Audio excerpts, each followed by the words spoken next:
انسان کی پیدائش سے لے کر موت تک اور موت سے لے کر قبر تک، قبر سے لے کر حشر تک تمام ضابطے اسلام کے موجود ہیں۔ اس لیے اللہ نے اپنے کلام مقدس میں ارشاد فرمایا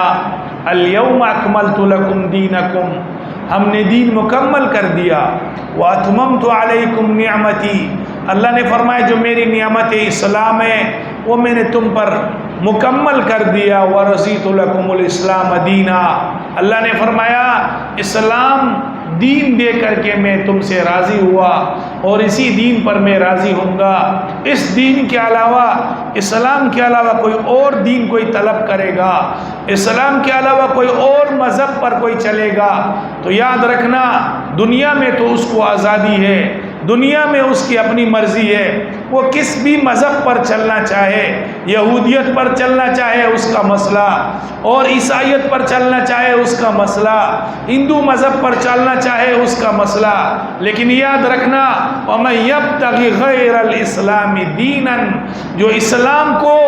چھوڑ کر کے کوئی اور دین طلب کرے گا فَلَن يُقْبَلَ مِنْ، اس کا اسلام اور دین قیامت کے دن اللہ کے علاوہ، اللہ فرما رہے ہیں اسلام کے علاوہ کسی اور مذہب کو میں قیامت کے دن قبول نہیں کروں گا۔ یہودیت لاؤ گے قیامت کے دن مردود، عیسائیت لاؤ گے قیامت کے دن مردود، ہندو مذہب لاؤ گے قیامت کے دن مردود، اسلام کے علاوہ کوئی بھی مذہب تم قیامت کے دن لاؤ گے کوئی مذہب قابل قبول نہیں ہوگا۔ اگر اللہ کے نزدیک مرضی دین، پسندیدہ دین، کامل دین، اکمل دین اگر ہے تو اسلام کا مذہب ہے۔ ان الدین عند اللہ الاسلام، اللہ نے فرمایا میرے نزدیک اگر قابل قبول دین ہے، میرے نزدیک اگر پسندیدہ دین ہے، میرے نزدیک جنت میں جانے کا ذریعہ اگر کوئی دین ہے تو وہ اسلام ہے۔ اسلام لے آئے گا تو قابل قبول، اس کے علاوہ تمام مذاہب باطل ہیں، اس کے علاوہ تمام مذاہب مردود ہیں۔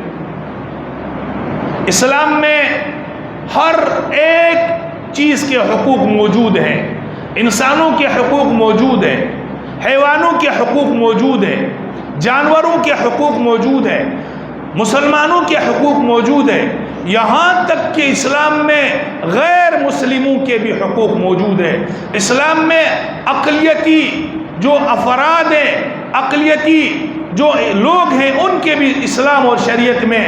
حقوق موجود ہیں۔ میں آپ سے کہنا چاہتا ہوں اسلام کا جو مذہب اور شریعت ہے اس میں ایک حصہ عبادات کا ہے۔ ہم جو فقہ کی کتاب پڑھاتے ہیں ہدایہ سب سے مستند اور معتبر کتاب ہے جس میں ہم اسلامی احکام، عبادات، نماز، روزہ، زکوٰۃ، حج، حقوق العباد، اس میں ایک حصہ عبادات کا ہے اور 3 حصہ حقوق العباد کا ہے۔ اس میں بندوں کے حقوق ہیں، اس میں جانوروں کے حقوق ہیں، اس میں تجارت کے حقوق ہیں، اس میں غیر مسلموں کے حقوق ہیں، اس میں موجود ہیں۔ دوسری بات یہ ہے اللہ کا حق اگر اللہ نہ کرے، کسی مسلمان نے نماز نہ پڑھی، کسی مسلمان نے روزہ نہ رکھا، خدا نہ خواستہ کسی مسلمان نے زکوٰۃ اور یا حج ادا نہ کیا، صرف توبہ کرے گا اللہ کے سامنے ندامت کے ساتھ 2 قطرے آنسو بہا کر کے، اگر وہ اللہ کے سامنے بولے گا یا اللہ میری توبہ، اللہ معاف کر دے گا۔ لیکن یاد رکھنا جو بندے کے حقوق ہیں وہ آپ 50 حج کر لیں،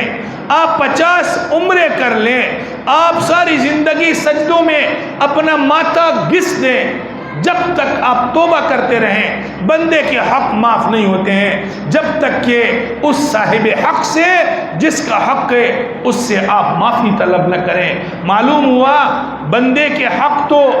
کے لیے توبے کے ساتھ ساتھ اس شخص سے معافی مانگنی پڑے گی، اس شخص سے معذرت طلب کرنی پڑے گی، اس شخص کو راضی کرنا پڑے گا، تب آپ کے حقوق، بندے کے حقوق معاف ہو جائیں گے۔ اللہ کے جو حق ہے توبہ کر لیا، نماز روزہ الیاذ باللہ، میرا مقصد نہیں ہے ان کا درجہ کم ہے، نماز روزے کے بڑے اللہ کے نزدیک درجات ہے، لیکن اس میں کمی کوتاہی توبے سے معاف ہو جائے گی۔ بندے کے حقوق توبے سے معاف نہیں ہوتے ہیں، اس میں آپ کو اس آدمی سے معافی مانگنی پڑے گی۔ قرآن مقدس کی اس آیت میں رب تعالیٰ نے فرمایا والذین هم لاماناتہم وعہدہم راعون، اللہ نے فرمایا وہ مسلمان ہے، وہ کامل اور پکا ٹکا مومن ہے، وہ فلاح پانے والا مومن ہے، وہ کامیاب شخص ہے جس نے امانتوں کی پاسداری کی، جس نے اللہ کے ساتھ، اللہ کے رسول کے ساتھ، غیر مسلموں کے ساتھ، مسلموں کے ساتھ جو وعدے کیے اس کی پاسداری کی۔ اللہ نے فرمایا وہ کامل مومن ہے۔